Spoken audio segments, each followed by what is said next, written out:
नमस्कार साथियों। नई सोच, नए विचार, नित नए प्रयोग, सोयाबीन में नए नए आविष्कार लेकर आए हैं आप सभी का मनपसंद कार्यक्रम जिसका नाम है ICR मध्य भारत समाचार। साथियों, आप सभी का स्वागत है इस एपिसोड में। इस एपिसोड में हम जानेंगे कि सोयाबीन की फसल में इस सप्ताह में आपको क्या क्या कार्य करने हैं। लेकिन उससे पहले देखते हैं पिछले सप्ताह के मुख्य समाचार। संस्थान के प्रधान वैज्ञानिक डॉक्टर ज्ञानेश सातपुते एवं डॉक्टर मिलिंद रत्न पारखे ने ऑस्ट्रिया के वियना शहर में आयोजित विश्व सोयाबीन अनुसंधान संगोष्ठी में लिया भाग एवं भारतीय सोयाबीन पर अपने शोध पत्रों का किया प्रस्तुतिकरण। एशिया तथा अमेरिकी देशों के सोया वैज्ञानिकों के साथ संस्थान के डॉक्टर मिलिंद रत्न पारखे की हुई चर्चा। आगामी वर्षों में जैव प्रौद्योगिकी के क्षेत्र में अनुसंधान कार्यक्रमों का हो सकता है संयुक्त प्रयास। डॉक्टर मिलिंद रत्न पारखे ने इस विश्व सोयाबीन अनुसंधान संगोष्ठी के साइंटिफिक कमेटी के सदस्य के रूप में भी दिया योगदान। दिनांक 18 से 23 जून के दौरान आयोजित इस विश्व संगोष्ठी में डॉक्टर सातपुते को भारत अफ्रीकी क्षेत्र के लिए बनी समिति में मेंबर ऑफ कंटिन्यूइंग कमेटी के रूप में नामांकन की हुई घोषणा। संस्थान के डॉक्टर ज्ञानेश सातपुते द्वारा भारत और अफ्रीकी देशों में सोयाबीन का क्षेत्र एवं उत्पादकता वृद्धि बाबत रिपोर्ट RR6 को भी किया प्रस्तुत। AICRPS केंद्र पुणे के प्रख्यात सोया प्रजनक दिवंगत डॉक्टर फिलिप वर्गीस को सोयाबीन फसल पर अद्वितीय अनुसंधान योगदान हेतु WSRC 11 के दौरान दिया गया लाइफ टाइम अचीवमेंट पुरस्कार। उनकी ओर से डॉक्टर ज्ञानेश सातपुते ने प्राप्त किया यह पुरस्कार।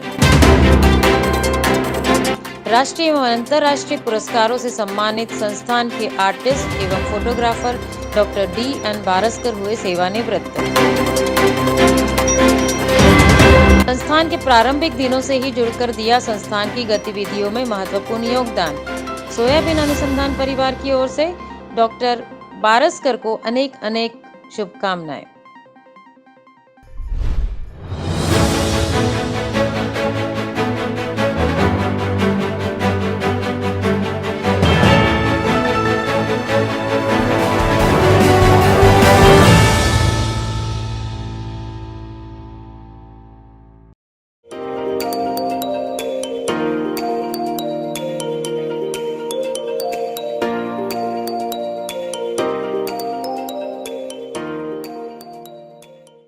नमस्कार साथियों। सोयाबीन के खेती किए जाने वाले क्षेत्रों में पिछले सप्ताह मानसून का आगमन हो चुका है और इसके साथ ही बहुत सारे क्षेत्रों में सोयाबीन की बोनी हो जाने के समाचार प्राप्त हुए हैं, जबकि कुछ ऐसे क्षेत्र भी बचे हैं या ऐसे किसान जिनकी खेती बहुत ज़्यादा है तो उनकी बोनी इस समय पे चल रही है। तो इस समय पे हमारा जो जुलाई महीना स्टार्ट हो गया है, तो हम ये कहते हैं कि साधारणतया सोयाबीन की बोने के लिए जून महीने के दूसरे या तीसरे सप्ताह से लेके जुलाई महीने के पहले सप्ताह तक का समय सबसे उपयुक्त होता है। तो किसान भाइयों, आपको सलाह है कि जिन किसान भाइयों की सोयाबीन की बोनी अभी तक नहीं हुई है, आप उसको कर लीजिए। और ऐसे किसान जिन्होंने सोयाबीन की बोनी अभी तक नहीं हुई है, उनके लिए जो उत्पादन तकनीकें है या शस्य क्रियाओं का अनुपालन करना चाहिए, जिसके बारे में इस सप्ताह में आपको जानकारी देने वाला हूँ। साथियों, सबसे पहली बात तो वही है कि आपके क्षेत्र में मानसून का आगमन हो चुका हो, लेकिन ये ज़रूर देखें कि 100 मिलीमीटर वर्षा होने के बाद में सोयाबीन की बोनी करें। दूसरी बात, जब भी आप सोयाबीन की खेती करना चाहते हैं, एक ही किस्म के ऊपर निर्भर ना रहें। अपने खेत में 2 से 3 किस्में जो कि अलग अलग समय में पकती हो, उसको ज़रूर लगाएं। तीसरी बात यह है कि जब बोनी करते हैं, परंपरागत जो विधि है उसकी तुलना में BBF या रीच फरो पद्धति से सोयाबीन की बोनी करें, ताकि विपरीत मौसम में या अधिक वर्षा या कम वर्षा से या सूखे की स्थिति में जो हमारे फसल को नुकसान होता है उसको हम नियंत्रित कर सकें। जब बोनी करते हैं तो बात यह है कि जो 45 सेंटीमीटर की दूरी पे कतारों की दूरी सेट करें और बीज की गहराई है 2 से 3 सेंटीमीटर और पौधे से पौधे की जो दूरी है 10 सेंटीमीटर रखें। इसका मतलब ये है कि बीज दर जो है आपका 60 से 70 किलोग्राम प्रति हेक्टर रहेगा। लेकिन एक चीज़ ये भी है कि आपको बीज दर सेट करते हुए देखना पड़ेगा कि आपकी बीज की उगने शक्ति या गुणवत्ता कैसी है। तो इसके लिए आप बीज अंकुरण परीक्षण जरूर करें और 70% अंकुरण के आधार पे या बीज के अंकुरण के आधार पे आप बीज दर सेट कर दें। यदि आपका बीज अंकुरण परीक्षण 70% है तो 60 से 70 किलोग्राम प्रति हेक्टर, और यदि उससे कम है यानी कि 65% अंकुरण है तब आप इसका 70 से 75 किलोग्राम प्रति हेक्टर बीज दर कर सकते हैं। और यदि यह 60% ही है तब आप 75 से 80 किलोग्राम प्रति हेक्टर बीज दर आप सेट कर सकते हैं। जब आप बोनी करेंगे तो बीज को बीजोपचार और जैविक टीकाकरण करना बहुत ही ज़रूरी है। और इससे क्या होगा कि जो सोयाबीन की फसल में बहुत सारी जो बीमारियां आती है, रोग आती है या कुछ कीड़े का प्रकोप होता है जैसे कि तना मक्खी, उसको पहले से ही हम नियंत्रित कर सकते हैं। तो बीज उपचार के लिए हमने जो क्रम बनाया रखा है कि FIR fungicide, insecticide, rhizobium, PSB culture, उसका अनुपालन जरूर करें। और इसके लिए जो एक बहुत ही अच्छा फफूंदनाशक या दवाई अपने बाज़ार में उपलब्ध है जिसका नाम है आइजोक्सिस्ट्रोबिन प्लस थायोफेनाइट मिथाइल प्लस थायोमिथाक्सम। ये 3 दवाइयाँ इसमें मिली हुई है जिसमें से 2 फफूंदनाशक और 1 कीटनाशक भी है। तो 10 मिलीलीटर प्रति किलोग्राम बीज की दर से इसको बीजोपचार करें।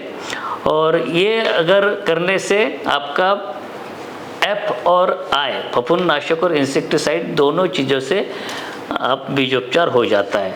अगर इसके स्थान पे दूसरी दवाई आप उपयोग करना चाहते हैं तो दवा है पेनफ्लूफेन प्लस ट्राइफ्लोक्सिस्ट्रोबिन 38 FS।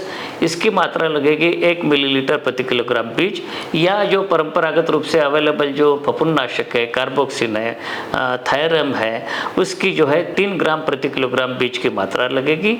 और लेकिन इसके करने के बाद में आपको कीटनाशक अनुशंसित जो किए गए बीजोपचार के लिए थायोमिथाक्सम या इमिडाक्लोप्रिड, इससे भी आपको करना पड़ेगा। जब आप फफूंदनाशक और कीटनाशक से बीजोपचार करने के बाद में आपको जैविक जो खाद है उससे भी टीकाकरण करना पड़ेगा। और इसके लिए राइजोबियम या PSB कल्चर है, प्रत्येकी 5 ग्राम प्रति किलोग्राम बीज के हिसाब से इसको टीकाकरण करें। और इसके स्थान पे आप ट्राइकोडर्मा विरिडी का भी उपयोग कर सकते हैं जिसकी मात्रा लगेगी 10 ग्राम प्रति किलोग्राम बीज। अगर आप इसका प्रयोग करते हैं तो इसको राइजोबियम और PSB के साथ में मिला के भी आप कर सकते हैं। अब बात करते हैं सोयाबीन की खेती में जो उर्वरकों का प्रयोग है पोषण प्रबंधन के लिए 25-60-40 बीज जो नत्रजन, स्फूर, पोटाश और सल्फर की आवश्यक मात्रा है प्रति हेक्टर के हिसाब से।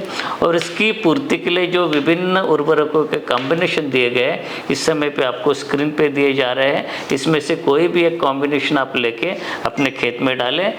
ये जरूर ध्यान में रखें जितने भी उर्वरक है केवल बोनी के समय पे अनुशंसित किए गए। एक बार सोयाबीन की बोनी हो जाने के बाद में उर्वरक का प्रयोग जो है बगैर सोयाबीन वैज्ञानिकों के अनुशंसा के ना करें। एक चीज़ जरूर ध्यान में रखें कि जब आप बोनी करते हैं उस समय पे बीज और उर्वरक है उसको मिला के प्रयोग नहीं करें, यानी कि बीज अलग से जाना चाहिए और उर्वरक अलग से जाना चाहिए। यदि आपके पास में सीड कम फर्टिलाइज़र ड्रिल है तो उससे बहुत अच्छा हो जाएगा। अगर नहीं है तो उर्वरकों को पहले अपने खेत में छीट दे, ब्रॉडकास्ट कर दे, उसके बाद में सीड ड्रिल से इसकी बोनी करें। अंतिम बात आपको बताना चाहूँगा कि सोयाबीन की बोनी के बाद में जो हमारे खेत में खरपतवार उगते हैं उसका नियंत्रण कैसे करें। तो कई प्रकार की इसमें दवाई आती, विभिन्न ग्रुप है। बोनी से पहले उपयोगी ग्रुप है, कुछ दवाइयाँ ऐसे बोनी के तुरंत बाद उपयोगी यानी 72 घंटे के अंतर में वो इसका इस्तेमाल कर सकते हैं। और कुछ दवाइयाँ ऐसी है जो कि बोनी के बाद में, यानी कि खड़ी फसल में उपयोगी जो दवाई है, इसमें कई प्रकार के मिलजुले पूर्व मिश्रित स्वरूप भी है। तो कोई भी इस समय पे आपको स्क्रीन पे जो दिए जा रहे हैं उसमें से एक ले और अपने खेत में इसका प्रयोग करें, जिससे कि आप अपने सोयाबीन की फसल में खरपतवारों का नियंत्रण पहले से ही सुनिश्चित कर सकते हैं। तो साथियों, ये थी इस सप्ताह की साप्ताहिक सलाह। मिलेंगे अगले सप्ताह, तब तक के लिए आज्ञा दीजिए। नमस्कार।